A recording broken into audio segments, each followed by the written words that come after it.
Ladies and gentlemen, welcome to this meeting of the Danube Institute. My name is John O'Sullivan. I'm the president of the Institute, and I'd like to extend a warm welcome to all of you. I think some of you have been here before, but just for those who haven't, the Danube Institute has now existed for almost 5 years.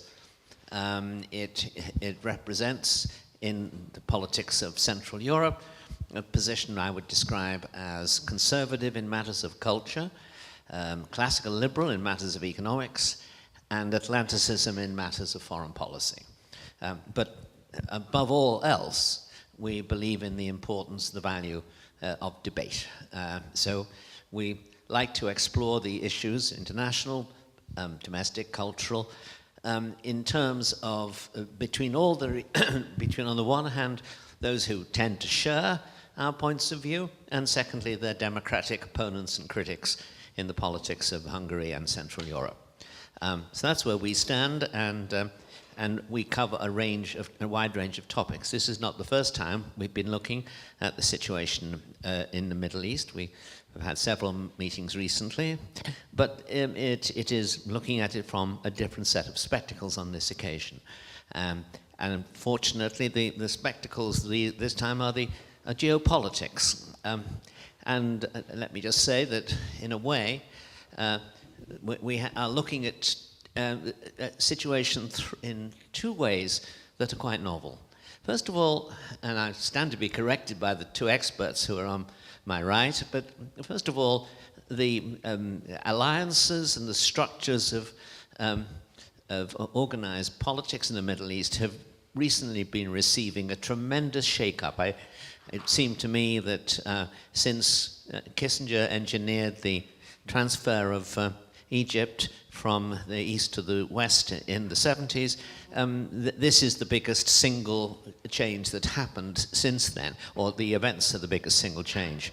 And we at the moment have a civil war in Yemen, we have an alliance, the intrusion of Iran into the center of the Middle East, we have the Russians, who seem to have been ousted entirely in '72, back in a commanding position. We have the changed politics of Turkey. We have the situation of the Sunni Arab powers, notably the single most important country in the Middle East, namely Egypt, which now seem to be reorienting their policy considerably from previous years.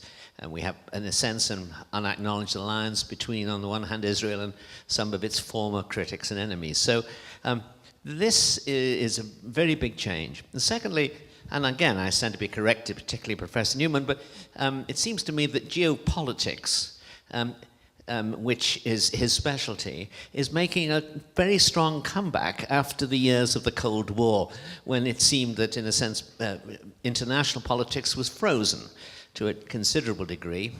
And it's taken a good 25 years, for the world, in a sense, to move beyond the end of the Cold War into new structures, new alliances, and new patterns of international relationships. So in looking at the Middle East through the standpoint of changing geopolitics, I think we're mixing two lots of novelties for, I think, a potentially very, very fruitful discussion. Now, having said that, I'll just briefly introduce our two guests.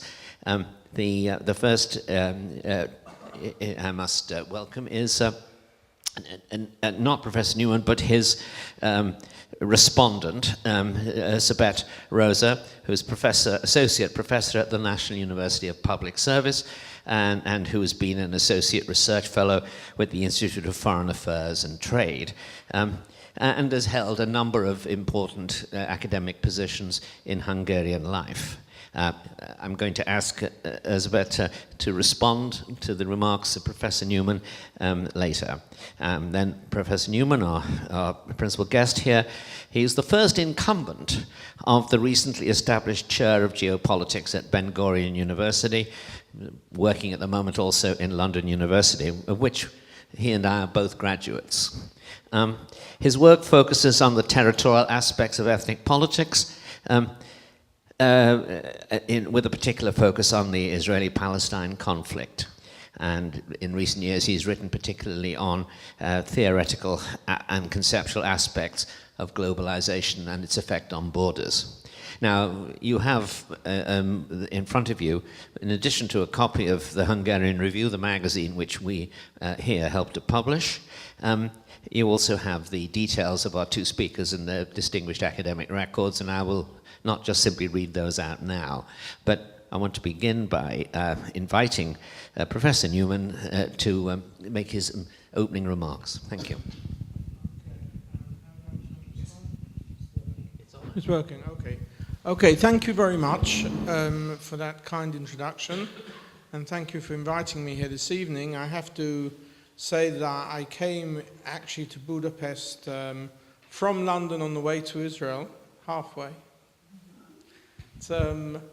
As an invitee of an NGO here which works on cross-border governance, and yesterday and this morning I had some very intensive sessions and lectures about borders in general and the role of borders in Europe and how they're changing and how we have moved from a period of 20 or 30 years where we were all talking about an open world, a world without borders, utopia, EU, no more Iron Curtain, the EU expanding, cyberspace, the flow of economic capital, and we're now moving back into a stage where we're building borders again. We're constructing walls, we're constructing fences, securitization discourse. We're afraid of the person coming in from the outside because he or she may be a potential terrorist, he or she may be part of a large flow of economic migrants, and of course most countries in Europe, people within countries are divided as to whether there should be a continued flow or whether the flow should stop. And I don't need to tell you that, of course, much of the debate in the UK around Brexit was and remains the question of borders and the question of migrants. My own work focuses very much on borders as a sub-context for geopolitics. And what I'd like to do in the short time I have, about half an hour, is that right? About half an hour, is to talk to you about the dynamics of borders in the Middle East in general, and with respect to Israel-Palestine in particular. To raise questions, not to offer solutions. I don't think there are any really good solutions on the table at the moment, and I would even say that when you look at the Israel-Palestine context, that if you compare the situation today with the situation 10 years ago, then we are further away from conflict resolution today than we were 10 and 15 years ago. I think at the time of the Oslo Accords, which now are over 20 years, time runs so quickly, at the time of the Oslo Accords there was great euphoria that something is happening, we're going to have conflict resolution.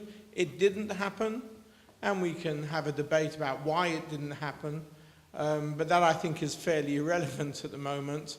And then we came to about 10 years ago when Israel pulled out of the Gaza Strip, and there were people who said, well, if we can do it in the Gaza Strip, we can do it in the West Bank as well. It didn't happen. And today we have governments and leaders who aren't, I would say, rushing forward to make new proposals, although in the last few days at the United Nations we've heard some things.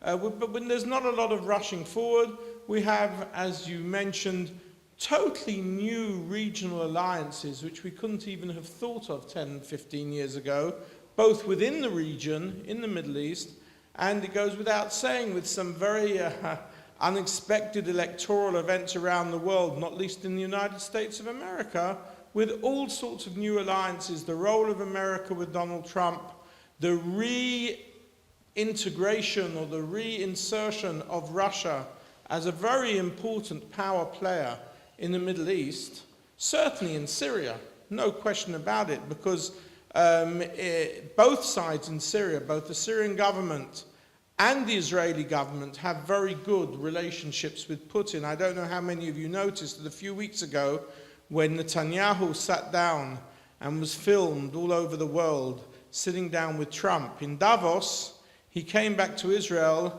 and the following day, before even the police got hold of their next discussion about Netanyahu, the next day he was off to Moscow to meet with Putin. And Israel has a very interesting relationship today with Russia, and Russia is a very key player in what is emerging in Syria today, with the whole role of Iran in Syria, the Syrian government coming back. And so there are all sorts of new regional and global alliances which we don't really understand how they are going to work their way through, but they are certainly very, very different to what was there 10, 15, and 20 years ago. What I'd like to do is to focus specifically on the Israel-Palestine, but before I do that, I want to say something more generally about borders. I think what I want to do I'm going to go back and forth because this has a number of things here. What I would like to do is really talk about the dynamics of borders and to try and get you into the thinking mode of understanding how artificial these constructs, which we call borders, really are. We make borders, governments, armies, diplomats. We create the borders, the political borders of the world. Nature doesn't create them. We often use natural things such as rivers or mountains because it helps us demarcate, define where the border is. But at the end of the day, governments make borders. And when they make borders, it is amazing how quickly these borders become the default picture of the world as we know it. I'm sitting here with you in Hungary today, and of course 100 years ago at the end of World War I, all sorts of new borders were created in Central and Eastern Europe.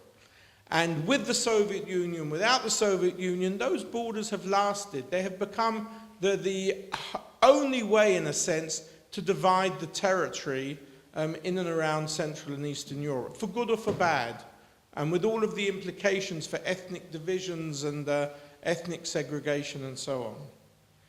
And when we look at the Middle East, of course, everyone who is a student of the region talks about the borders that were imposed upon the region by the victorious powers 100 years ago, as what was then known as the Sykes-Picot Agreement. I'm sure you all know what Sykes-Picot was, when basically the French and the British diplomats sat down and devised a scheme for carving up the region.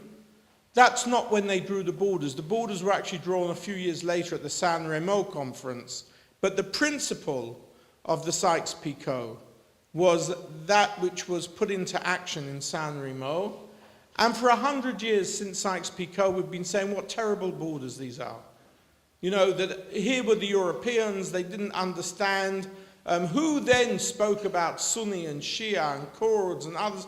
Everyone said, the Middle East, this is a region of Arabs. You know, there was a total lack of knowledge on the part of most of the people who drew up the borders at the time.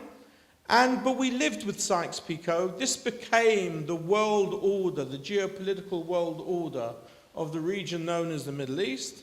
And hey, in the last 5 years, a lot of that has crumbled away, particularly in that tangent between Syria, Iraq, Iran, Turkey. Again, the issue of the Kurds has come up. And again, we don't know, as in the past, how it's going to be resolved. And so we are rethinking our way through the dynamics of borders, although I would always remember a comment by one of my colleagues, a professor of Middle East history, who says, you know, we're very good at coming and saying how bad the Sykes-Picot Agreement was, how it didn't really relate to what was going on in the Middle East at the time. But he says, but let's look at all of the other options that were available at the time. There were not necessarily other territorial options which would have given a better result.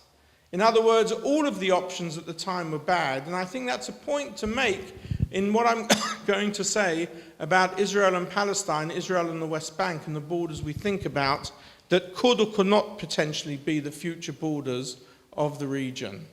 The other point I want to make is that borders change very quickly. You know, we think of borders as something, we look at a picture which is called a map. I work a lot with maps, and as you'll see if I have time, I work a lot with caricatures, because caricatures reflect very accurately what people think about the world.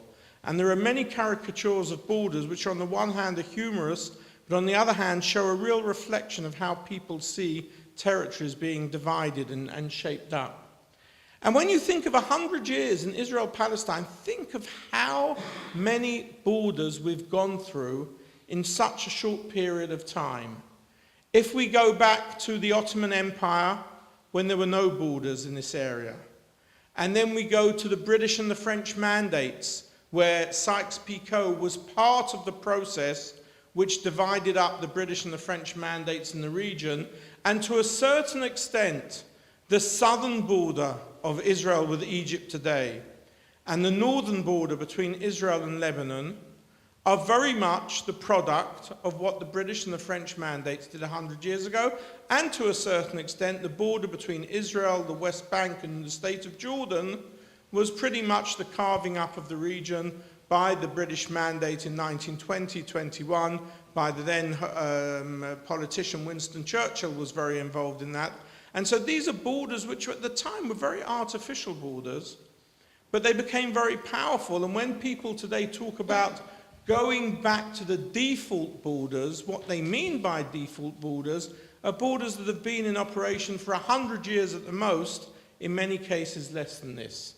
And if you look at this series of maps, you see the Ottoman Empire, you see in the second one, the partition resolution, which was proposed by UNSCOP, the United Nations, in 1947.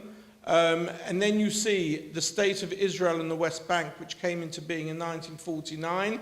And then you see a much later map of the West Bank divided up into areas A, B, and C as part of the Oslo Accords. If I have time, I'll talk more about that in about 5 or 10 minutes' time. So borders are changing very, very rapidly. And you know, you often have the discussion around the concept of the two-state solution. This is the construct two-state solution, which, again, we were probably closer to putting into operation 10 years ago than we are today. But nevertheless, often the debate comes up and says, look, if we can't negotiate a new boundary, then there's a very simple solution. Let's go back to the default boundary. What do we mean by the default boundary? We mean the Green Line. The Green Line is the boundary that was created between Israel and the West Bank as a result of the Rhodes Armistice Agreements in 1949. It was called the Green Line. It's always been known as the Green Line. The Green Line became the name for many borders in regions which were divided by ethnic tensions and national divisions. But the original Green Line actually was the Israel-West Bank Green Line, not because one side plants trees and the other side doesn't, because it's really true. You ask people and someone says, oh, I read somewhere, but it can't be true, that they drew it with a green pen. That's the truth. That's why it became the Green Line. And all of Israel's official maps from 1949 to 1967 showed the line separating Israel from the West Bank in a green color. This became the Green Line, which has then become translated into the name of a border in many other regions of the world. But let's think 70, 80 years. In 2 months' time, Israel celebrates its 70th independence. It's now 70 years since the establishment of the State of Israel. The territorial question of how you divide a very small piece of real estate, 25,000 square kilometers. Okay, the population of Israel and Hungary is actually quite similar today, 9-10 million. But Hungary, which is not a huge country, is I think about 90,000 square kilometers. So Israel and all of the occupied territories, all of the noise it makes in the world, when some people think it's a mega-state, is 1/4 of the size of Hungary, with a rapidly changing population, a rapidly growing population. And the question of how you divide this territory between two competing claims doesn't just go back 70 years, it goes back 90 years to the 1930s. And if you look at this, in a sense it's a caricature, but it's actually quite an accurate map. It shows all sorts of people trying to devise, how do we draw the line? How do we draw the border? How do we do it in a way which I'm not going to say which will satisfy both claimants. There is no single line which will totally satisfy both claimants. There is potentially a line which can equally dissatisfy both sides. That both sides are equally dissatisfied, and by that I mean that both sides feel that the other side had to give up as much as we had to give up.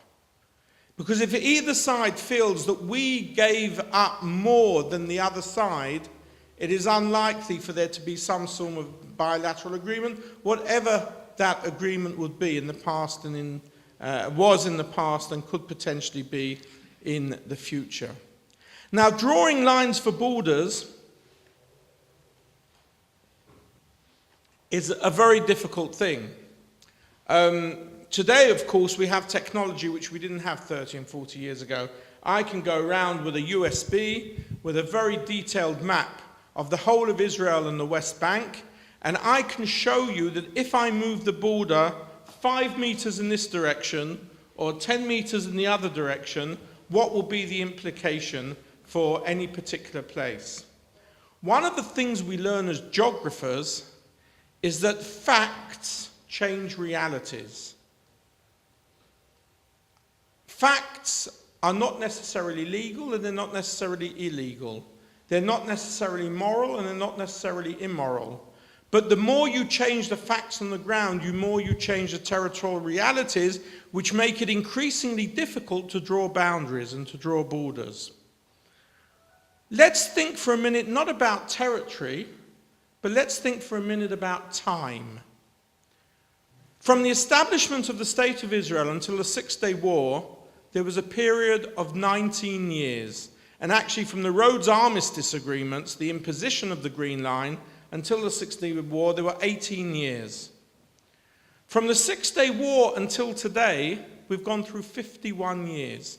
Last year, everyone was talking about 50 years since the Six-Day War. In other words, we have passed 3 times as much period of time since the Six-Day War as the region passed between the establishment of the state and the Six-Day War itself. And yet we go around with a conception in our head that everything that happened between 49 and 67, somehow that is something permanent and legitimate and acceptable, whereas everything that's happened from 67 until today, this is occupation, this is conquest, this is illegitimate, this is not acceptable, and can be changed just like that. Tomorrow we'll have a peace agreement, and we go back, what term do we use, to the default boundary? What is the default boundary? The Green Line. What is the Green Line? It is an extremely artificial boundary which was created in the wake of the war in 48-49. In Israel, we call it the War of Independence. In the Palestinian world, it's the Nakba, the disaster, because this is what gave rise to the Palestinian refugee problem in the first instance. And everyone who was involved, if you read the accounts of the people who were at the Rhodes Armistice agreements in 1949, they would all tell you, look, this was the reality of the day. Had the war finished in a different way, we would have drawn the border in a different way. We made changes, we made compromises, we gave up 50 meters of territory here and they gave up 50 meters of territory there. But at the end of the day, it was a very artificial construct, the Green Line, relating to, it was the best of all the bad solutions in 1949. And the truth be told is that if we wanted to create, if the leaders on both sides really wanted to get back and sit around a table like this and really hammer out a new bilateral agreement on borders, which I don't think at the moment they're particularly interested in doing, but if they really wanted to, then logic would seem to say to us, let's draw a new border. Not because it's right or wrong, but because let's draw a border which realistically addresses the territorial changes which have taken place over 50 years, and huge territorial changes have taken place within both the Arab/Palestinian world and within the Israeli/Jewish world. And let's take into account the distribution, the ethnic distribution, the national distribution of Arab-Palestinian population throughout the whole area, and Israeli-Jewish population throughout the whole area, including, by the way, the settlements. And I say including the settlements not because I support the settlements. Anyone who knows my political views, I used to write in the Jerusalem Post, I used to be one of their left-wing fig leaves, you could say, will know what I think about them. But I would dare to suggest to you that no Israeli government, forget about the present government, which is right of centre, no Israeli government today, even if some miracle was to happen, and tomorrow there would be a new left-wing Labour government, and the news is it's not going to happen in the next 5, possibly even longer years. The left of centre in Israel is fragmented, it doesn't have leadership, and it doesn't have alternative leadership at the moment to carry the street. Unfortunately, I would say from a personal perspective, but anyone who's just analysing it will see that very clearly. Actually, there's no real alternative at the moment to Netanyahu within his own camp. And then, of course, all these investigations going on about fraud is going to raise some very critical issues on the political scene if they are taken up. But no Israeli government, even of the left, has the ability to come in and do to the West Bank what Ariel Sharon did to the Gaza Strip 10 or 12 years ago. You can say, I can say it's what I would ideally like to happen, but you know, ladies and gentlemen, today in the West Bank there is something like 400,000 settlers, and I'm not even talking about East Jerusalem. At the time of the Oslo Accords, there were less than 50% of the number of residents, Jewish residents, settlers in the West Bank that there are today.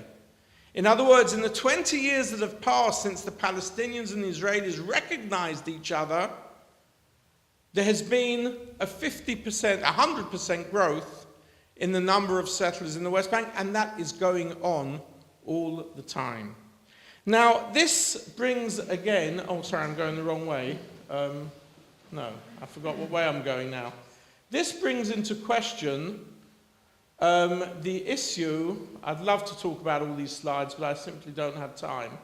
This brings into question, number one, I should say, therefore the question remains the same today as it did 20 years ago. What a lovely caricature. 45, that's 25 years ago, and here you have Prime Minister Rabin, who of course was assassinated, sitting around the spectators in the gymnasium, Yasser Arafat, President Assad the father, King Hussein the father, all the previous generation of leaders who were around at the time of Oslo and the Jordan Peace Agreement, and they're looking at a state of Israel which has a rather bloated stomach like I do, because it includes the West Bank and the occupied territories, and basically this country, this map is saying to the trainer, how much of this do I have to shed? How much of this additional weight do I have to lose in order to satisfy all of the spectators? Well, that was 25 years ago. We still don't know the answer. We still haven't found the answer.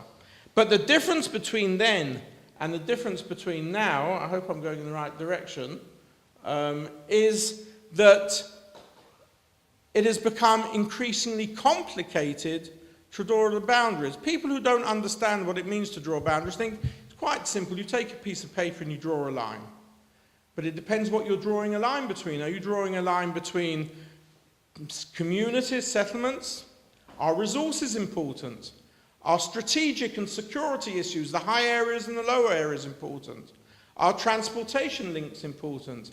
And if you draw a best line for every one of those components separately, you come up with a very complicated map of where is the best place to draw a line. This was 25 years ago, so think if it was so complicated 25 years ago, think how complicated it is today, even more complicated than it was at that time. What did we do at the Oslo Agreement? We had an interim agreement, and we created a West Bank which was totally fragmented from a territorial perspective. The area was divided into what were called areas A, B, and C.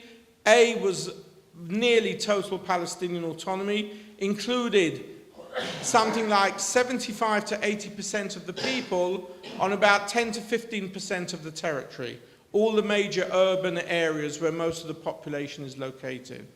Areas B were sort of Palestinian civil autonomy, but Israel still had the right to intervene on security issues, included most of the rest of the Palestinian population in the villages.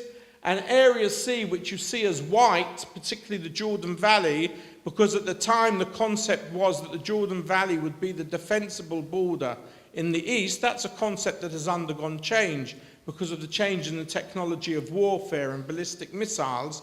Do you need borders to secure a country against missiles? No border secures a country against missiles. Forget about missiles that may come from Saddam Hussein in Baghdad, but think just what's happening in the south of Lebanon and the north of the Gaza Strip.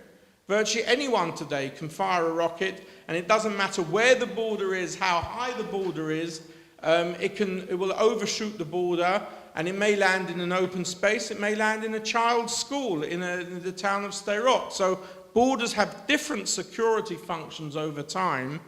And of course that this map that was created at Oslo, to a certain extent, was a recipe for territorial instability, because between areas A and areas B and areas C, you have to travel, you have to have safety routes, you pass from A to B to C to B to A continuously, and there are checkposts and there are guard posts. Even today, an Israeli driving through the West Bank is not allowed to drive into areas A. He would be stupid to do because his safety would be at risk.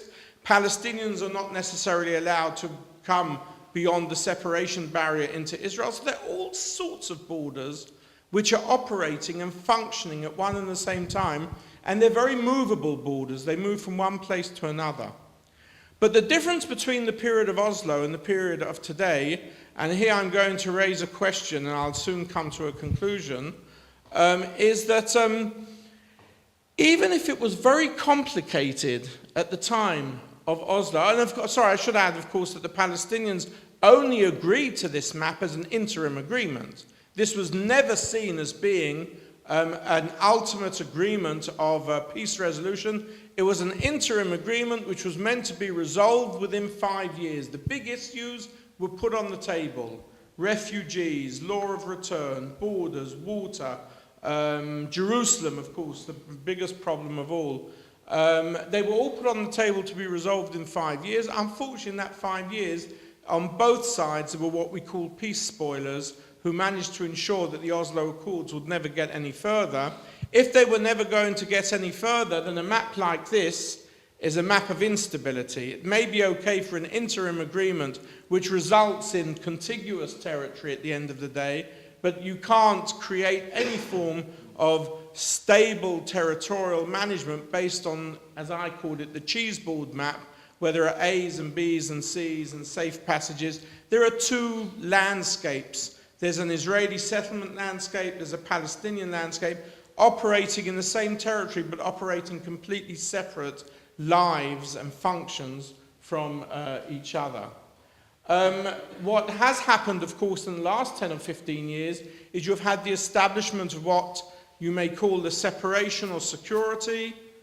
You may call it barrier, wall, fence. Everyone will use different terms to describe this, but you all know what we're talking about. That in the last 15 years there's been the construction of a fence in most parts, in some parts a wall, along parts of the West Bank, which separate Israel and the West Bank. And of course, I'm just running through a few of the relevant pictures here. And there you have three signs in English and Arabic and Hebrew, but this is already 10 years ago. Now it's much more sophisticated than that. I'll come back to this in a minute. It's much more sophisticated than that, where of course what has happened within the psyche of both Israelis and Palestinians is that they think about borders. Why do we think about borders? Because we see a border. We see a fence. We see a wall. That doesn't mean to say that before the fence or the wall was established there wasn't a border. It was still there. In administrative terms, in legal terms, it was always there. But when you don't see it, it becomes invisible. You don't think about it. Since the separation barrier, wall, fence is being constructed, people driving north and south on the new Cross-Israel highway, they see it outside the window of the car. They don't cross it, but they see it. And therefore borders have become not something abstract, but it's become very tangible in the mind of Israelis and Palestinians, because they see it, and in many cases, particularly for Palestinians, it can interfere in terms of their daily lives, where they can travel, where they can cross, and where they can't cross. And also for Israelis, most Israelis, by the way, 95% of Israelis never cross into the West Bank. You can sit in a coffee house in the north of Tel Aviv, middle class, high quality of life, and the West Bank is 20 minutes away, but people don't, only two type groups cross into the West Bank amongst Israelis. One are settlers who live there.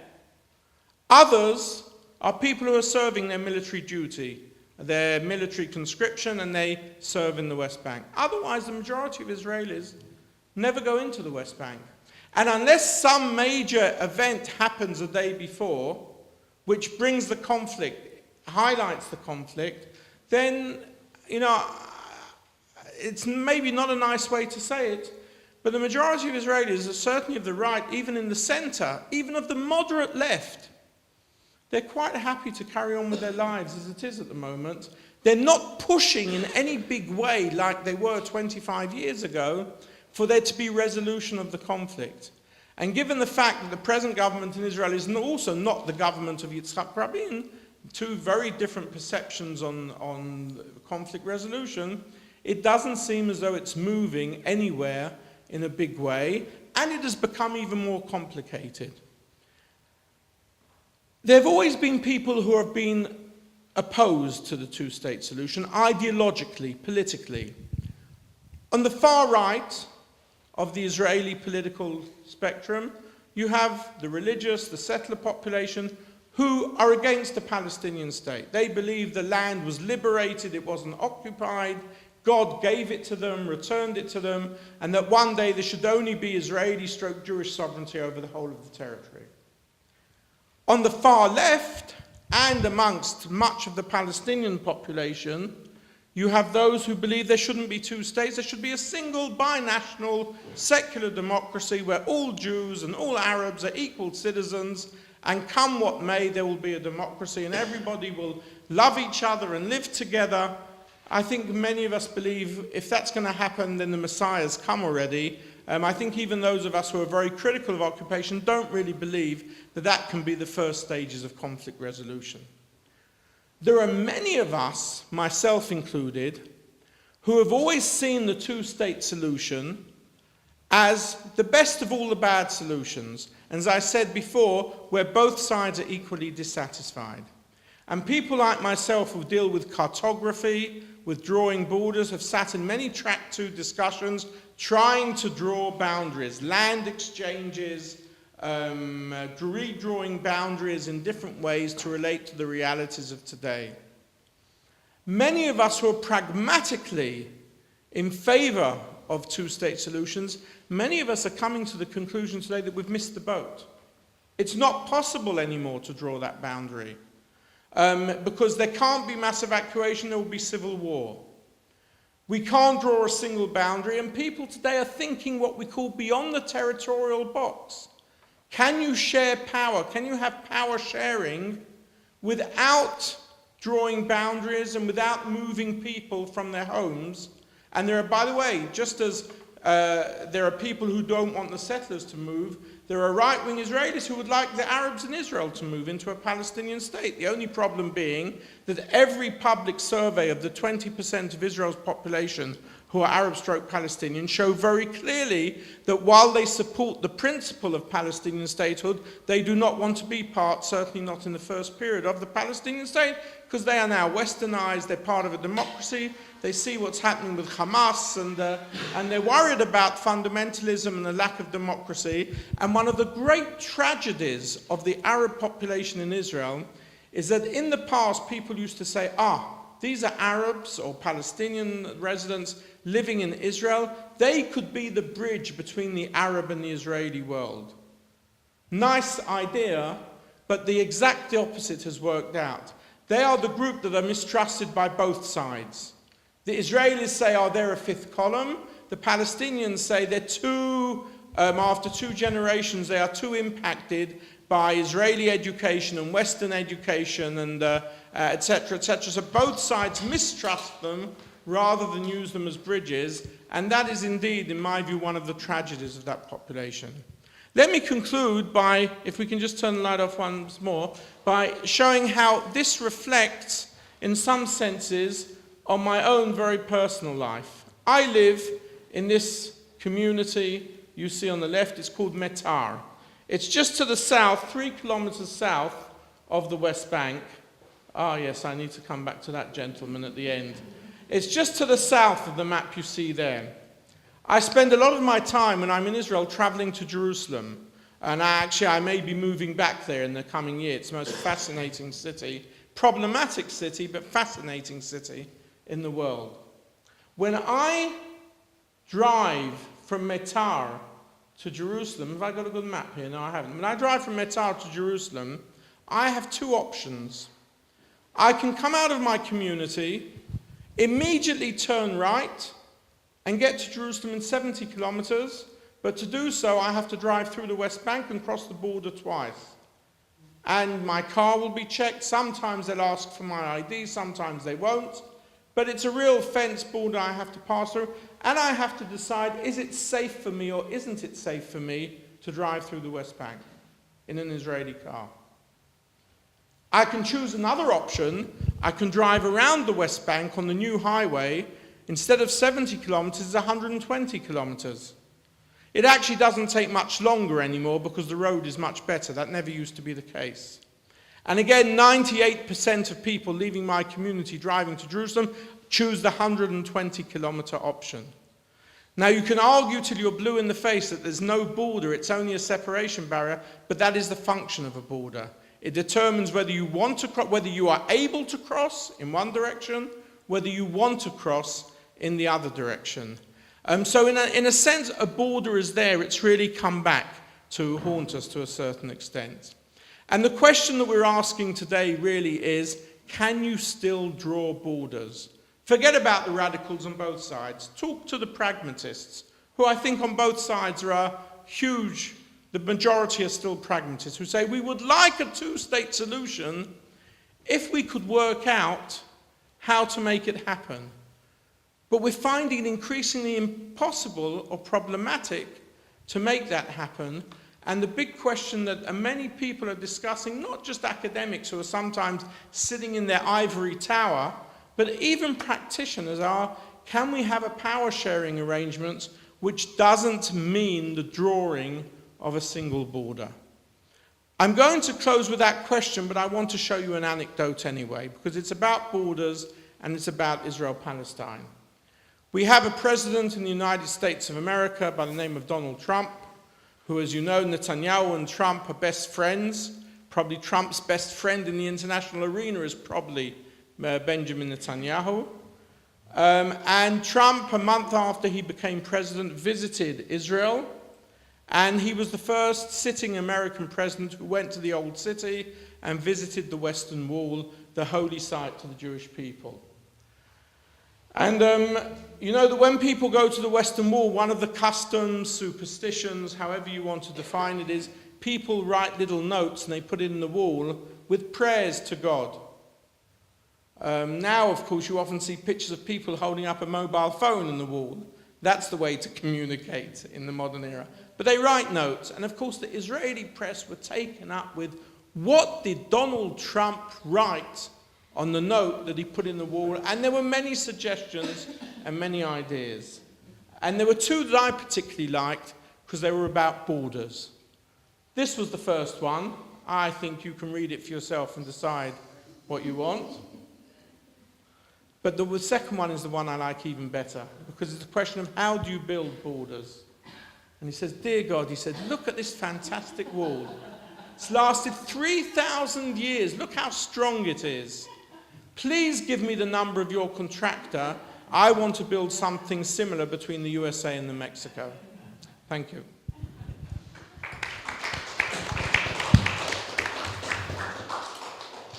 Thank you very warmly. Thank you very much indeed. And I'm looking forward to the forthcoming debate. But may I now turn over the microphone to Professor Newman and invite her to respond. Thank you very much. Thank you very much for the presentation. And in fact, maybe we will have a debate between us, but you mentioned several thoughts that I am mentioning to my students when I'm speaking on Israel and Palestine.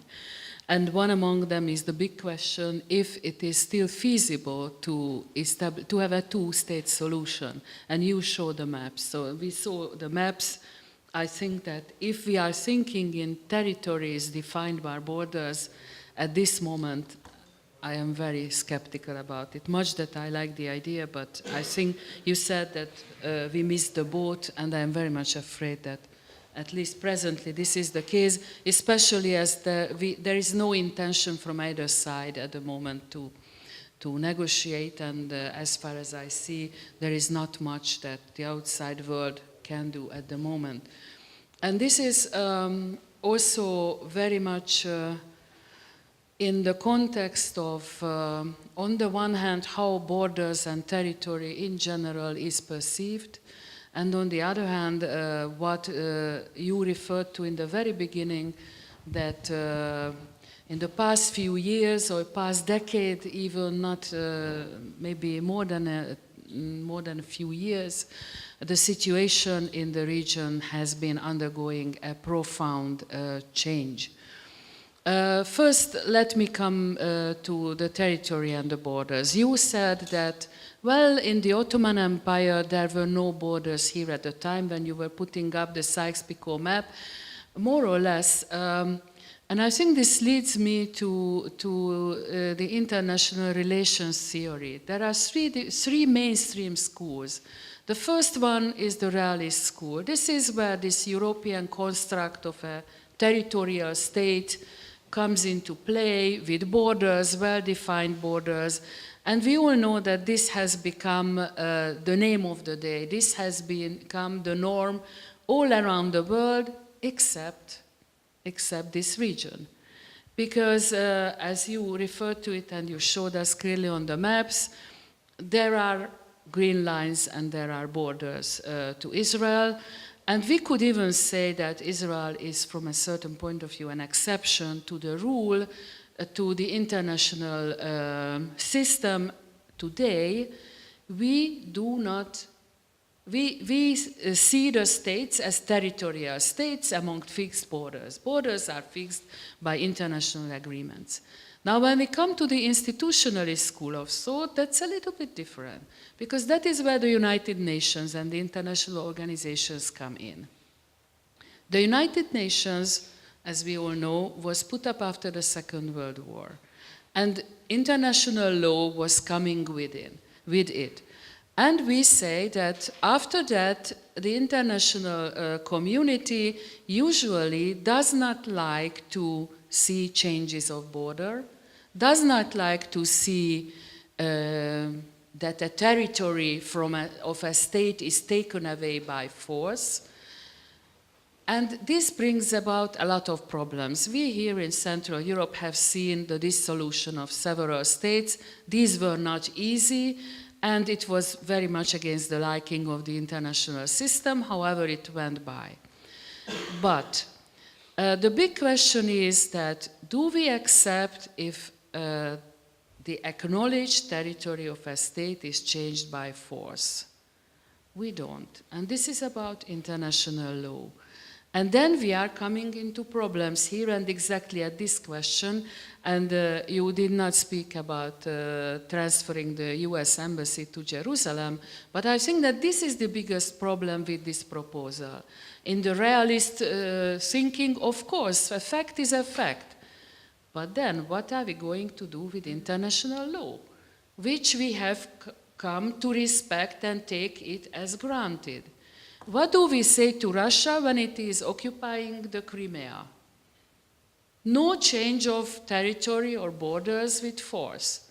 Okay, but then we come to Israel, and the international community so far has still resisted the reality, the fact on the ground that Jerusalem, the whole of Jerusalem, is under the governing and governance and control of the state of Israel.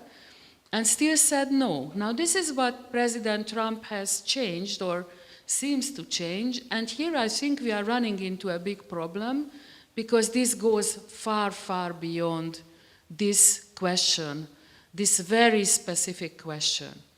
And then the third mainstream school is the constructivist. This is where the concepts, perceptions, likes and dislikes and historical memories and remembrances and identities are taken into account, norms and the identity. And then, of course, Jerusalem, if there is a case in point, Jerusalem is for all and, of course, is considered by Israel as the unique and united forever capital of the state of Israel. You mentioned here to the split between the Gaza Strip and the West Bank, and I think here again we have to take it into account. I think, at least what I have heard from our Israeli colleagues and what I have read, the Gaza Strip was relatively easy to leave. It was not easy. I know, I have seen all the videos and all the news, but it was relatively easy, and especially because of this. On the one hand, there were much fewer settlers at the time and much fewer settlements. The territory itself is much smaller as well. But the West Bank, you called it the cheese map, I call it the Emmentali cheese map, so that's the only debate between us. But the West Bank is different because the West Bank is at the heart, at the core of the Promised Land. And here again, this emotional identity kind of thinking is coming into play. And I think this is a huge difference between the two parts of the Palestinian territories. And of course, Jerusalem is at the core of it. And Jerusalem as the center, as the central city of all the three monotheistic religions. Usually the Muslims are considered to be not there when it first started, but we all know that for Islam, Jerusalem also has a very specific place, and I usually do not like to question anyone's beliefs, so I take it for granted that Jerusalem is something unique, and it is for everyone's something very specific. I still have the thinking that, in principle, the idea of the 1949 partition plan would have been good. There was one variety when they were thinking of taking Jerusalem out of the equation and giving it an international status. I know I am naive, and I understand that even that would have not been a good solution, but this, I think this shows to the very big international importance of Jerusalem. And then just a couple of thoughts how the region has changed. And I think what strikes me that in the past almost 10 years, ever since, let's say, at least the Arab Spring, the so-called Arab Spring, Israel has been practically non-visible. Of course, not in Israel and not in Syria, not in the Palestinian territories. But when we come to speak about the Middle East, there were so many things happening, and you, John, were referring to this. And I think this was to the benefit of Israel on the one hand, because all the Arab countries were engaged with themselves and with their internal developments, and that was, I think, a very good phenomenon for the sake of Israeli security. And on the other hand, it showed that, well, it is not Israel that is behind every problem in the Arab world, which we have all known all along, but anyhow, we all know that in the Arab political discourse, Israel was always featuring very high on the agenda. And of course, the other thing is that the regional happenings, the regional proceedings and developments in the regional order seem to have become much more important as compared to the global order.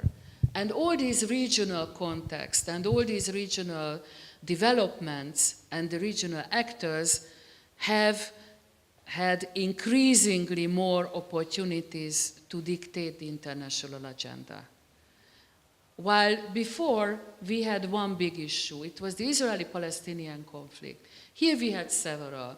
Are the Arab countries democratizing? What is happening in Libya? What is happening in Yemen? No one speaks about Yemen. We don't even hear about it. What is happening in Syria? What is happening in Turkey? Then Saudi-Iranian, Saudi-Qatari, Saudi-Israeli quiet cooperation against Iran. Then President Trump. And don't forget such issues which are not state-dependent, the environment, the water, the countries, the climate change, and of course where Europe is the most interested in the waves of migration, not necessarily from the region, but also through the region from farther away regions.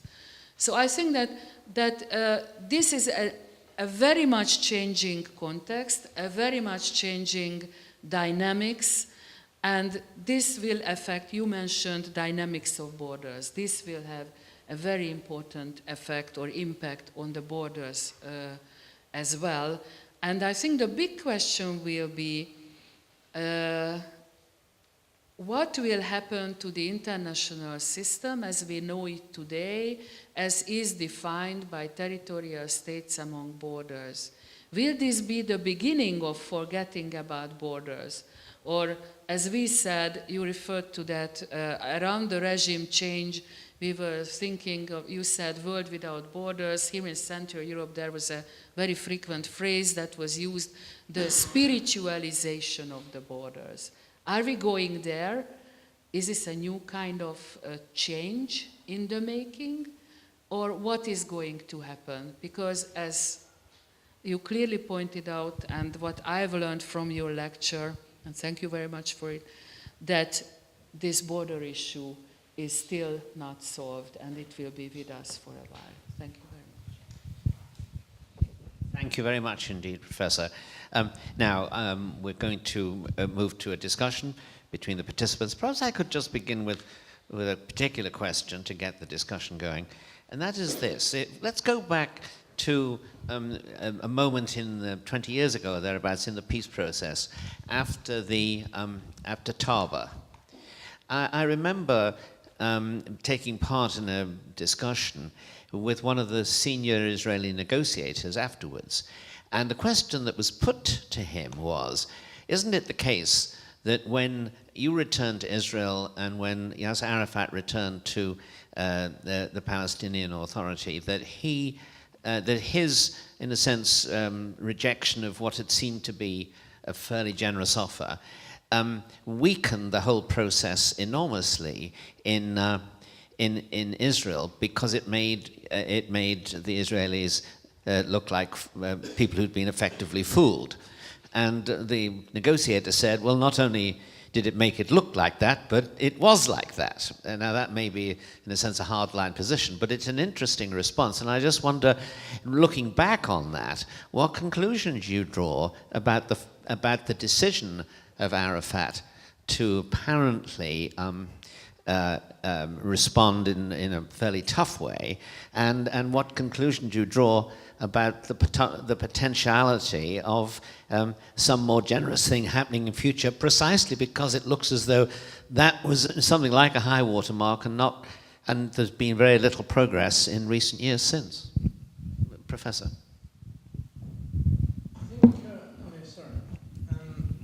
Look, first of all, we have to again relate to the concept of time. And for many of us in the room, so the events of Oslo, the events of the Camp David peace agreements are still fairly fresh, because we are interested in the Middle East. Many of us live in the Middle East, and therefore it's very much in our thoughts. And we think of it sometimes as happening yesterday.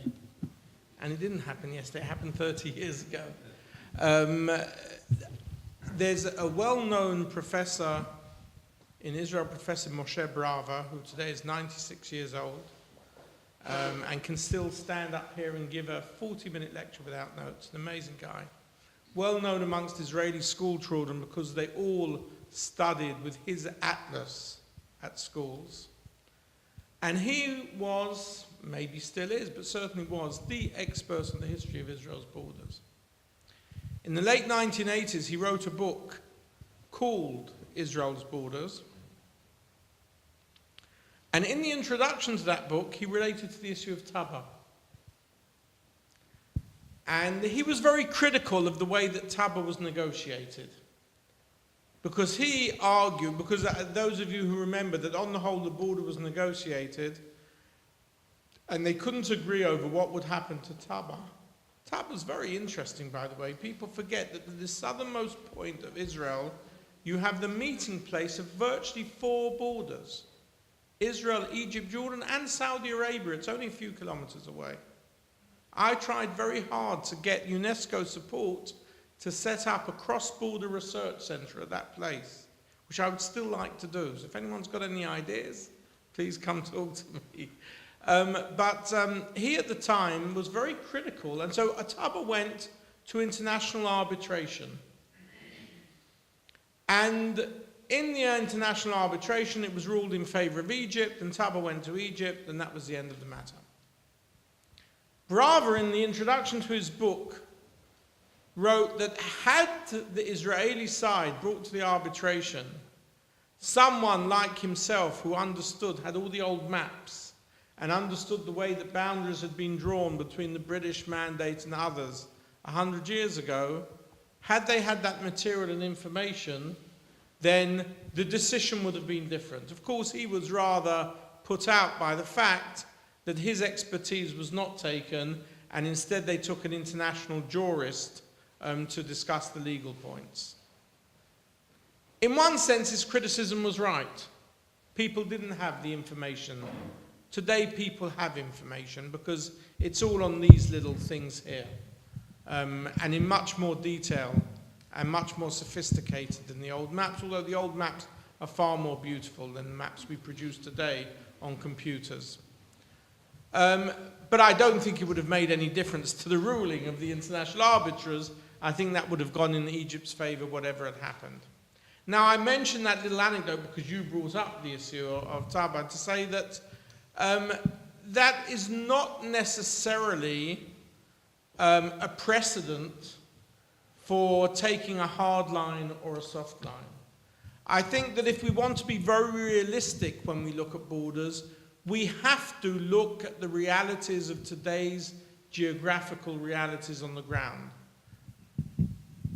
That doesn't mean to say that what is on the ground today is morally right or morally wrong, is legal or illegal. But that is how international conflict resolution or management takes place. You'll notice I haven't used the word throughout my talk talking about a peace agreement. I talk about conflict resolution. If we can get to conflict resolution for 40 years, come talk to me about this beautiful word called peace, normalization.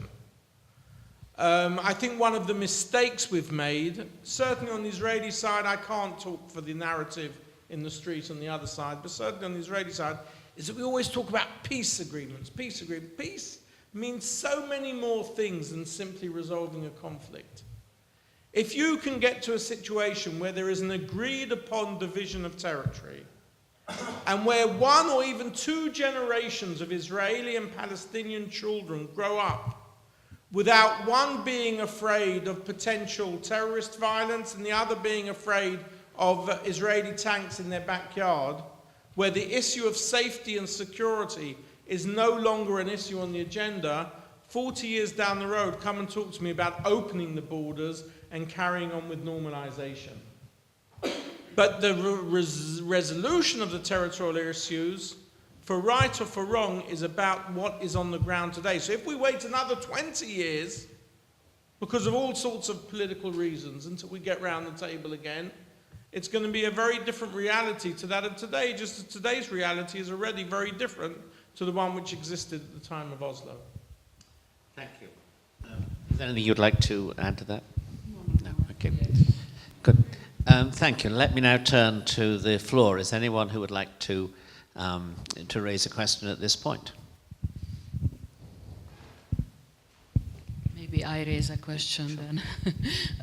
Just since you were referring to that, there were these so-called civilian initiatives at coming to a term over the agreement, like the Geneva Accord, I think, in which both Israeli and Palestinian civilians or former civil servants participated. What is your opinion on that, if I can? Well, the Geneva is maybe the Geneva ideas are better known than many other ideas. There are many ideas floating around. Those of you, I'm sure there are people in this room who know what I mean when you go to track 2 discussions and you sit in rooms with diplomats and academics and politicians up to a certain level, and ideas, first of all, they're very important for networking, tremendously important for networking, and ideas are thrown on the table, and sometimes you know the ideas have come from somewhere else and you want to get a feel for what the other side thinks about these ideas. And there are a lot of civilian initiatives about sharing power, drawing borders, and these sort of issues, of which Geneva is one, probably one of the more important ones, but one which, like the two-state solution, is disappearing off the table, because again, it was really drawn up 10 years ago and more, and as I say, the realities have changed to a certain extent. There is a lot of civil discourse going on, and I wonder to what extent that we really, in the real negotiation process, we sometimes lack the discourse of civil society. We only ever talk about security. Now, I'm not going to be naive. Okay, I don't want to be naive and say that unless you can convince the population on both sides that you will resolve the issue of security stroke safety, and they see it in different ways, because for each one the threat is a different threat, you're not going to get anywhere. But you don't really touch upon the real civil society issues. Who are the people who are doing a lot of the peace, no, I didn't say, I wouldn't use that word, the attempts at conflict resolution at track 2? In 80% of cases, they're the ex-military personnel. They've finished their military careers, and now they've become the great, I will use the word, the great peacemakers. They have tremendously important knowledge of the security realities, it goes without saying. But they don't really address the many other issues you have to address in conflict resolution. What does it mean for civil society? What does it mean for groups living on both sides of the border? What does it mean at the local level? And there are many grassroots initiatives of Arab and Jewish, often sponsored by the European Union, who promote this sort of discourse, of mothers, of people whose families have been killed in the conflict. Many, many little projects like that, but which never push any further down the road, because it's often said, oh, well, you're utopian, you're naive, you don't understand the threat. So we have to deal with the threat, but we have to deal with a lot more than that if we want to go beyond simply knowing how to stop the terrorist in the tank. Several years ago, there was an initiative by Prime Minister Netanyahu, an economic proposal for the West Bank, but then I haven't heard about it for a long while. I think it would have been feasible, or it seemed feasible at the time. I think the person who promoted the issue of economics was particularly Shimon Peres, both when he was president and before he was president, because of course he was very much, he and Rabin and Begin were the real 3 players who played the Oslo Accords, and many argued that actually it was Peres and Begin who pushed Rabin in that direction. But of course Rabin could carry it more than Peres, because Rabin had his security background.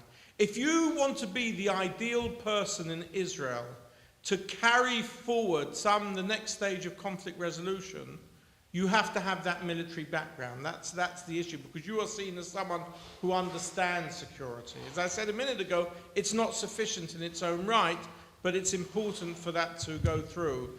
Netanyahu maybe doesn't have that military background, but he has gained the position, he has pushed himself into the position of being Israel's Mr. Security today. And as therefore, if you are believed to be a person who would not give up the security initiative, therefore you can push it forward. To a certain extent, Ehud Barak was like that because he was an ex-army commander and very decorated and so on. So he could also take those sort of issues forward. But it was Peres who much more emphasized the civil discourse, of which economics is one of them. And many people used to come to Peres and say, look, Mr. Peres, we agree with you, we don't agree with you about Palestinian statehood, but okay, that's a political thing. Why do you have to promote the economic development of the West Bank? That's not your problem, that's their problem. And Peres used to say, because that is part of the conflict resolution process. I don't want to go into conflict resolution when the West Bank is simply the source of cheap labor for the Israeli capitalist economy, and where the gap in GDP is not 3 or 4, but is something like 20 times as high. Because all that does for the other side is create unrest, instability. People who think they're becoming independent find they don't have jobs, they don't have sustenance. And where is that turned to? That's turned into political instability. So he says, if I want to think long term about how to create conflict resolution that will last, I have to worry about the economics of the other side. And every so often, it's thrown onto the table. Netanyahu used the term economic initiative, but as you say, in reality, it hasn't moved very far. But the person who really promoted that as a concept was Peres. You said a moment ago that obviously a desire for security and a concern with security was always going to be, in a sense, the first question of the populations when they're discussing border changes and other such changes. What impact, in your view, on Israeli and on Palestinian and other Arab opinion in relation to this question is made by the fact that all of a sudden the whole situation in the Middle East as a whole is changing dramatically? Are people being made more secure, less secure, and what conclusions generally are both sides drawing? I think that's a very important question, because I think inside Israel, when you're talking about basic physical security, I think today we feel more of a threat than we did 10 and 15 years ago. I think the importance of having signed the peace agreement with Egypt in the late 70s, early 80s, was that many Israelis felt for 20, 30 years, however much there may be local issues on the Syrian border, the Lebanese border, or whatever, we've really taken out of the game the one country that could have pushed Israel out of existence, as nearly happened in the October 73, the Yom Kippur War. So the importance of the Camp David Agreement was that the conflict didn't end, but the existential conflict ended.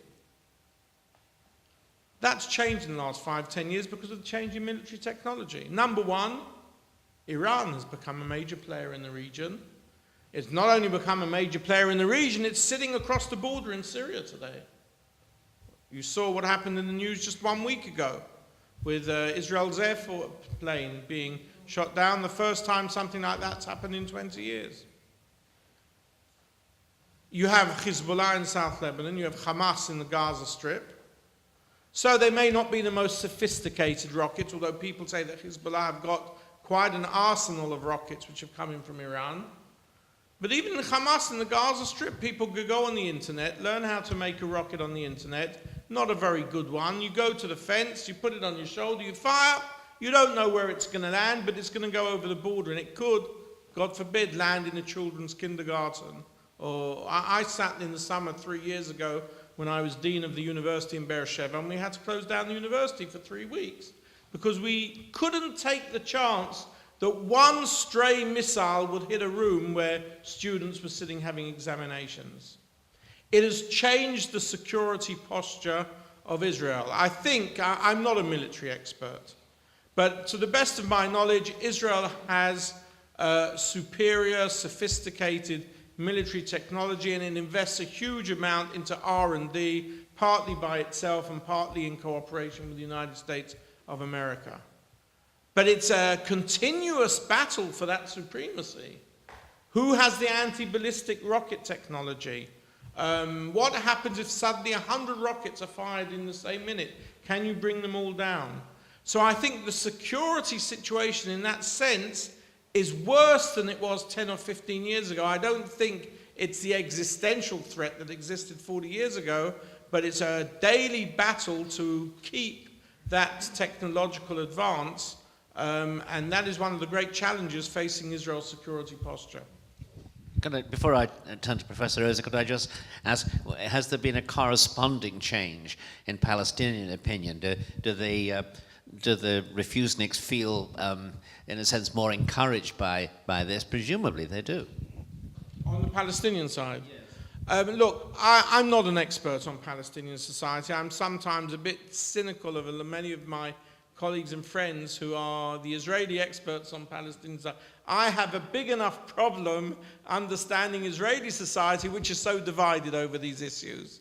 You know, which with 6 million, you know, the famous joke of 6 million people, 10 million opinions. But, you know, I have enough problem trying to understand that. I'm also very cynical sometimes of some of these analyses because, you know, there are some prominent Israeli academics who have written very important books about Syrian and Palestinian society. But I often wonder what would happen if tomorrow a leading Palestinian academic would write what he thought was the ultimate history of the Zionist movement.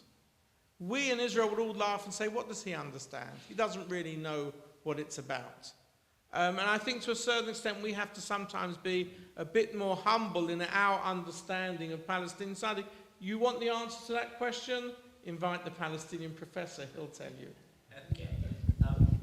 We're coming close to, we don't have all that much longer for questions, so before I ask Professor Rose to come back, are there some questions from the floor? We have some distinguished diplomats in the room, but anyone else, would anyone like to raise? Yes, gentleman from the Yemeni. Well, thank you very much for this information. We really find very good and it really refreshed too many things in our minds. You know, before I come here, I really, looked to the United Nations resolutions on Jerusalem and Palestine and the Israeli conflict. And I found that the Security Council really, issued, about 12 resolutions and more than that, and the General Assembly also really. What do you think? These resolutions, also the UNESCO really has come some resolution about Jerusalem. So what do you think? How this resolution can help in conflict resolution of the Israeli, Palestinian conflict? Whether there is any importance for the Palestinian now? Yes, Abbas is there now in the United Nations. Yeah, he gave a speech at the Security Council. Do you think, can some of these resolutions be implemented or be part of the process of conflict resolutions? Or just it is on the paper to stay like that? I think to a great extent, when it comes to the issues of the Middle East and Israel-Palestine, the United Nations discussions and resolutions are pretty much a lot of paper and are not implemented. Israel has a very ambivalent relationship towards the United Nations because today it sees the United Nations as an organization which has an inbuilt anti-Israel position. You can agree or not agree, but that's how many Israeli leaders see it. On the other hand, we can't forget the fact that the modern state of Israel has as its international law legitimacy the partition resolution of November 1947. But neither should we forget that the partition resolution in November 1947 voted on 3 issues, not on one. It voted on a Jewish state, an Arab state, and a corpus separatum for Jerusalem. Jerusalem, which of course has become the big issue again recently because of Donald Trump's statement. Now, there are many in Israel who think that Trump's statement in Israel was very important. This was great for Israel. I'm not convinced. I think as a citizen of the state of Israel, as someone who is Jewish and for whom Jerusalem historically and religiously is a very important place, we always think of Jerusalem as being the center of our attention. If we want to translate it into contemporary terms, as the political capital of the state of Israel, at least West Jerusalem. No one thought otherwise. Very few people within the Jewish world think otherwise. what happened as a result of Donald Trump's statement? The United Nations got together and in a huge majority voted against the concept of Jerusalem as Israel's capital. That debate and vote would probably never have taken place had Donald Trump not made his statement. So whether it's good or bad for Israel, it's a question mark. It probably depends on where you are politically on the spectrum. But as you know, Israel is very ambivalent towards the United Nations. It's very happy about the posture which is taken now by Trump's ambassadress, what's her name, Nikki Haley, because, you know, she's very outright in changing the American position vis-à-vis the United Nations. On the other hand, Israeli diplomats understand that, you know, the United Nations word is the word in the world today, but it's also conscious of the fact that it can't implement. I should make a point, a very important point in this respect, that many of the military forces around the world who try to manage conflicts are United Nations forces. And the one with Syria, UNIFIL, United Nations force in Lebanon, around the Syria-Lebanon United Nations forces. The main military force which maintains the peace between Israel and Egypt is not a United Nations force. It's an American-led multinational force. In practice, it's pretty much the same. But at the time, Israel said, we don't trust the United Nations. We don't think that they, you know, should there be a conflict or a tension, we don't think that they will necessarily come down equally as an honest broker. So they insisted that the force in Sinai be led by America, and then again with many international groups being involved. That is the way Israel sees the United Nations today. I would say there is a saying in Hebrew, I'm sure every language has its same, which the concept is they say, kabdehu v'chashtehu. Give him the honor he deserves, but be very suspicious of him. And that's the way that Israel looks at the United Nations today. Professor Rosa, anything on this? No. In that case, there's a gentleman here. Yes. Thank you very much. I have a very quick point to make. The last map we saw about the partition with all the little dots, the cheese, the Gruyere cheese. What always puzzled me about this question is the lack of willpower on our side, the West, whether West have been NATO, the European Union, to enforce. When I say enforce, I want to highlight not enforcing militarily, but diplomatically. Basically, what is happening now, that as we speak, these settlements keep going up. So we seem to take a tough stance against border changing. Professor Roja, you gave the example of Russia with Crimea. You know, there was an outcry because of this invasion of a territory that belonged to Russia for 300, 400, 500 years. We built Kosovo with military action, carving out a territory out of another nation, in violation of, I don't know how many international law, regulations and customs. But when it comes to Israel, it seems, I can understand on this side of Europe, I understand Germany. But for example, Britain and United States, they've always been on the side of Israel. They helped the Balfour Resolution, recently was the anniversary. So there shouldn't be this kind of hang-ups from the past. So living in Britain many years, I noticed the lack of debates. You know, whenever you show a bit of solidarity to the Palestinian cause, wherever you make a bit of criticism of Israel, see with Corbyn recently, you become all of a sudden like a kind of abetting terrorism, siding with terrorists, even for just making some veiled criticism. And that always puzzled me. And the second question is, you're passionate about maps. And it's actually quite interesting thing, these things of borders. When, at the time of the Oslo Agreement, I was quite confused when they decided about the Gaza issue, because one of the fundamentals of statehood is territorial continuity. And the fact that there was a change of population anyway, because lots of Jewish settlers had to leave Gaza. But did it make sense? I mean, my feeling at the time, of course, there was no means to check like now. Now you can gather a lot more information. But at the time, my thought was, there's no intention of creating a Palestinian state here. Because we have already these two statelets, without any foreign policy, because of course Israel's security, it's at stake, so I understand the issue, but the distance, the fact that the two states cannot communicate, they're not viable as states. So I don't know if the people who, you probably know much better than me what was behind, why this decision, why nobody raised, or if it was raised, why wasn't followed up?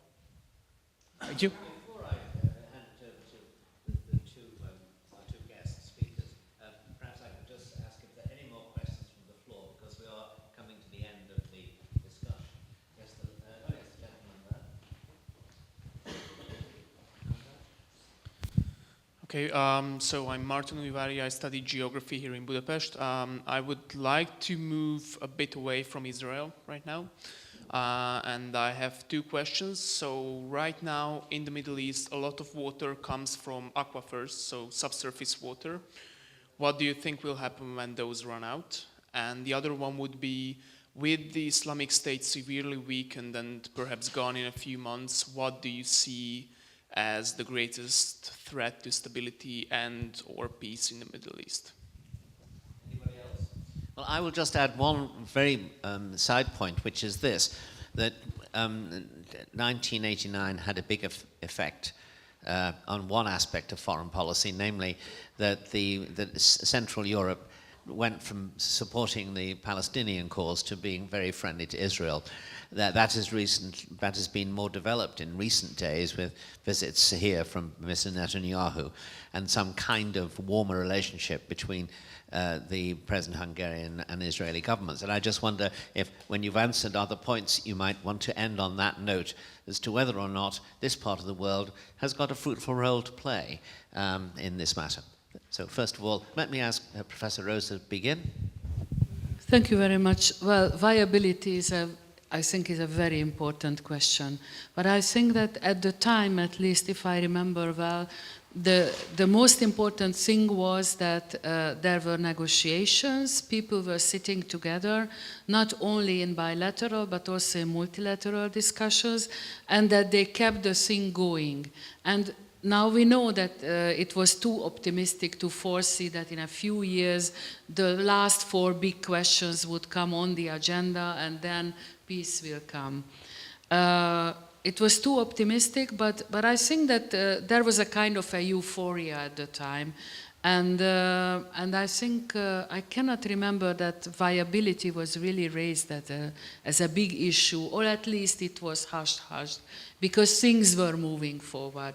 There was not only the Egyptian peace treaty before, but then with Jordan, and then people were discussing common issues, economic cooperation, water issues, the refugees, and other things. So, frankly speaking, I'm not a geographer, but and not a politician, but viability disturbs me all the time. And now it is not only 2 territories, but now, as we saw here in the last map, it is rather 3 or maybe 4 or who knows how many. So this is why I said that I am at the moment a bit skeptical if we come to think in terms of territory and borders. Now, water, of course, is becoming the big issue. I think Yemen is almost out of water at the moment, but for Iran, water is becoming the issue, and very, very seriously. And also Egypt, I think the climate change last summer has been so hot and so long hot that it hasn't been forever. I think so. Water is the big issue, plus Egypt and Ethiopia looking at each other about the Nile. So I'm sure that the professor will tell us more about water issues in Israel, but it is an issue. And I couldn't quite, oh yes, you asked after the Daesh disappeared, what is going to be the biggest challenge? Well, I think for Israel, it's Israeli security. And if we are listening to the Prime Minister, it is Iran, Iran, and Iran again, and Iran again, and one more time Iran. There are very good reasons, which were listed by Professor Newman here. Although I fully agree with him, and I'm so happy that he said it, that it is probably not an existential threat. It is a threat, it is a very serious threat, but I am dealing quite a lot with Iran, so I don't see it as an existential threat. And the last question, 1948. I think, and András, who has been a career diplomat for several years, will hopefully confirm what I'm saying, that before the regime change and after the regime change, I think Hungarian foreign policy was relatively balanced. Relatively balanced. Of course, the step of taking on again the diplomatic relations with Israel was a game changer. But ever since then, I think the main aim of the Hungarian foreign policy was to try to be balanced, to have a balanced relationship both to Israel, which had several other reasons to have good relations with Hungary, and towards the Palestinian cause as well. If it was really balanced, we have done some research on that. On the surface, yes, it wanted to be balanced. If we are going a bit deeper down, I would say a bit more pro-Israeli, but it tried to keep a balance. And Prime Minister Netanyahu was here for the V4 plus Israel meeting last summer. It was a very good meeting, but don't forget that President Sisi has been here. By the way, he has received an honorary doctorate from my university. And when Prime Minister Orban stands up and speaks to the Arab community, then of course to Saudi Arabia or to Egypt or the important Arab friends. So I think that the speeches are always calling on the partner with whom we are discussing, but I truly believe that we are balancing and trying to have good relations to both. Thank you very much. Professor Newman. Your short comment with many questions, I'll try and address some of them. And first of all, I must say something about the Emmerdale cheese, the Gruyere cheese, the Swiss cheese. One of the things I'm amazed at, is that the bigger the holes, the more expensive it is. And to understand that, you just have to look at how some teenagers go around with jeans today. The more holes they have in the jeans, the more expensive the trouser costs. And to a certain extent, the bigger the holes in the map, the more difficult it is to control. And I don't think anybody on either side would have suggested that this could in any way have been the basis for a permanent map, because, as you say, you must have territorial contiguity, particularly in a situation where the animosity has been so great. The one place you could not have territorial contiguity was the connection between the Gaza Strip and the West Bank, because that would have been cutting out pieces of Israel, which of course no Israel would have agreed to. But the question of linking between the Gaza Strip and the West Bank, I think, is sometimes made into a much greater problem than it really is, because for 5 years after Oslo, when things were reasonably good, there were 3 safe passage routes linking the Gaza route to the West Bank. There should have been 3. In reality, there were 2, because Israel didn't want one going through Jerusalem.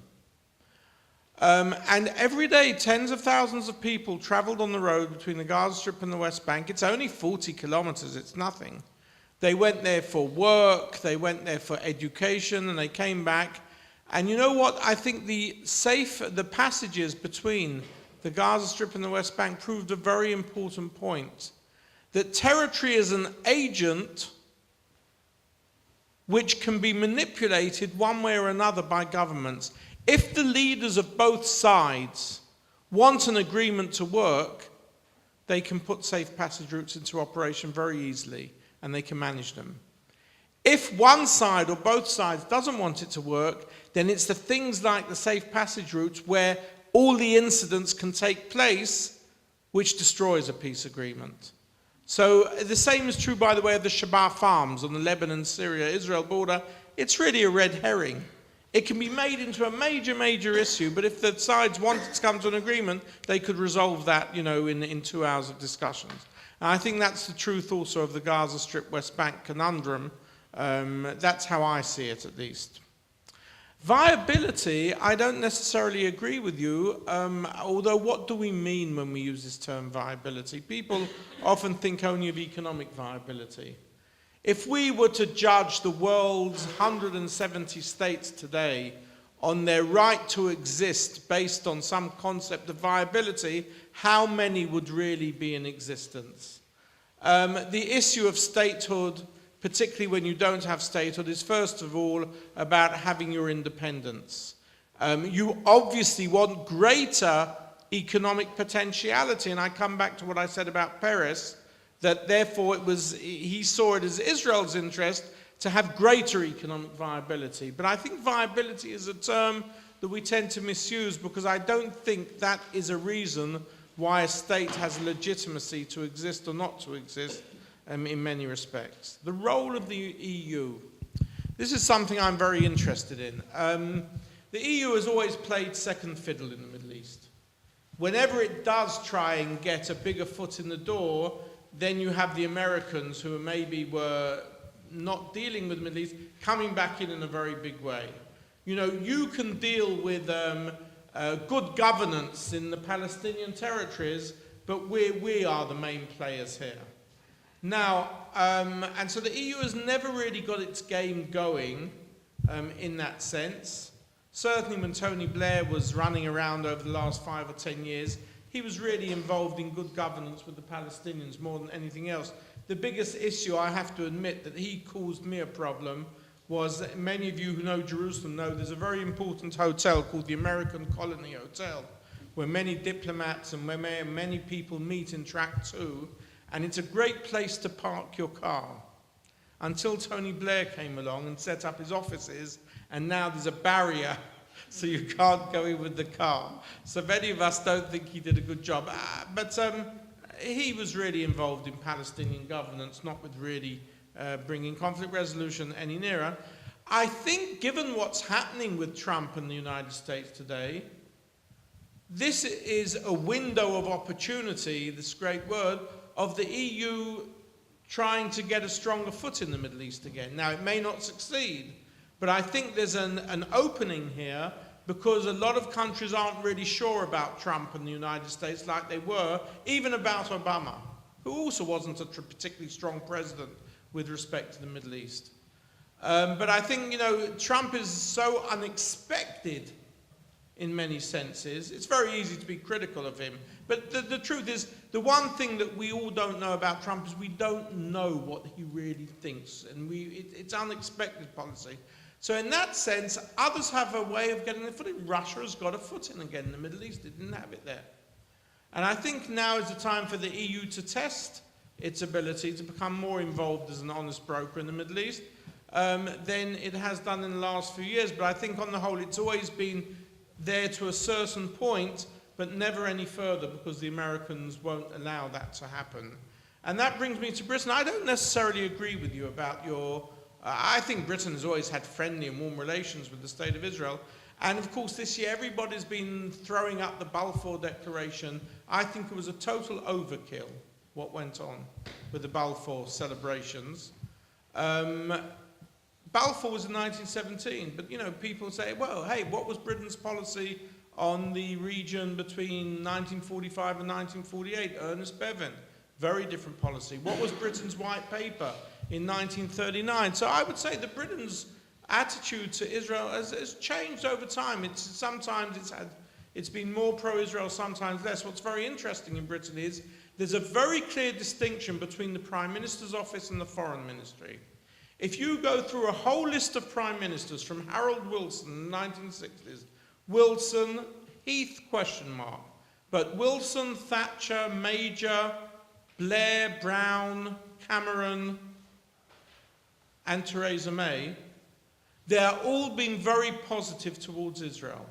If you go through the foreign ministers, they've mostly been negative towards Israel. There's always been this dissonance between the Prime Minister's office and the Foreign Ministry, whether they're more pro-Israel or more favourable towards the Palestinian argument. And what worries pro-Israel people in England is if Corbyn was to become Prime Minister, he would have a very different position on Israel, certainly on occupation. And that's what worries people most. That would be a change in the role of the Prime Minister's office.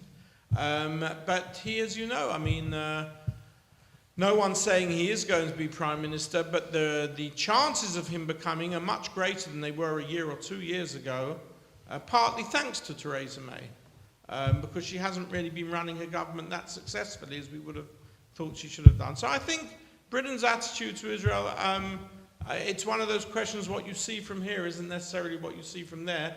I think it's had periods when it's been more pro-Israel, less pro-Israel. One of the important things about why the EU has been less effective is because, you know, two states has been the name of the game for much of the last 30 years, 20 years. When an American president turns around to Israel and says, you know, I think you guys should really withdraw from the territories and, you know, move towards a two-state solution, until it came to Netanyahu and Obama, who had very bad relations, but even Ariel Sharon, when an American president said that, the Israeli attitude was, the Americans, they're our friends, they're our allies, we'll get on the next plane to Washington, Sharon will sit down with George Bush Jr., and he'll tell him how things really are, and we'll resolve this difference. Just a difference amongst friends. If the European leader said exactly the same thing, no difference whatsoever, end of occupation, withdrawal, etc., these are the Europeans, haven't they forgotten what happened 70 years ago? They don't have any right to tell us what to do. And that is the difference between how Israel relates to Europe. By the way, it doesn't happen amongst young students. Young students in Israel are very positive towards Europe. That is not reflected in the media and it's not reflected in the political leadership. And that's why it's so hard for Europe to get a really strong foot in peacemaking. Water geopolitics, that's a very important topic. I think it's less important today than it was 10 years ago. But then I'm only looking at it from the Israeli perspective. From an Israeli perspective, it used to be very important. Less rain. 50% of the Israel-Jordan peace agreement is about water transfer.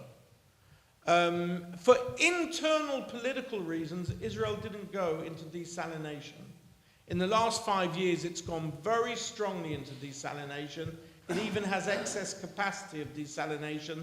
There are now cheaper ways of doing technology desalination. So the water shortage issue, and there is a water shortage in terms of rainfall and precipitation, does not have the same geopolitical implications for Israel that it did 10 years ago because of the increase in desalination. The problem of desalination is the price. It's not that the technology doesn't exist. So many of the other countries in the Middle East who have a much worse water issue, even in Israel, it's a question of whether they can or are able, or whether, let's say, Saudi Arabia or other rich countries are prepared to finance the necessary technology for having desalination. And the very last comment you made about Islam, you said, again, I'm less, as I say, like I said about the Palestinians, I'm less up in that matter. But I do think that when you talk about how does the world see Israel and how does the world, when is it more favorable, when is it less favorable to Israel and so on, I think in a sense ISIS and the Islamic State have been very bad for the overall Arab position in world opinion vis-a-vis Israel. Because they have, you know, because of their fundamentalist positions and their actions, they have, as you well know, made, you know, this being seen or perceived, this is Islam. And if this is Islam, well, you know, Israel can't be safe in such an environment. So there has been a shift in that position, I think, in countries like Hungary and so on, in many Central and Eastern European countries. By the way, I think that the present Israeli government is quite happy about Brexit. I personally am not, but I think they're quite happy because they actually like the idea of a fragmented Europe, not a single European policy vis-a-vis the Middle East, because they have therefore nurtured relationships with many of the countries of Central and Eastern Europe, which they don't get from Germany and France today. Well, thank you very much indeed. You know, when a chairman sums up a discussion by saying it was sobering, he normally means it was gloomy. This discussion was sobering, but I think by no means, but not gloomy, and certainly not universally gloomy. Because among the things, I think, that emerged from the speeches made by our two speakers, for which I'm deeply grateful to both of them, was that if there is going to be a way forward, it is going to be very largely a series of practical steps, each one of which builds on something else, and together they move Israel and the Palestinians not towards peace, I'm being cautious here, but let us say towards a better place than they are now. And that's the possibility. It's not more than a possibility, it's one of several possibilities, but it is certainly one that looks somewhat clearer after this extremely illuminating and interesting discussion. And on your behalf, I'd like to thank Professor Newman and Professor Rosa very warmly indeed. Thank you for coming. Thank you for speaking to us.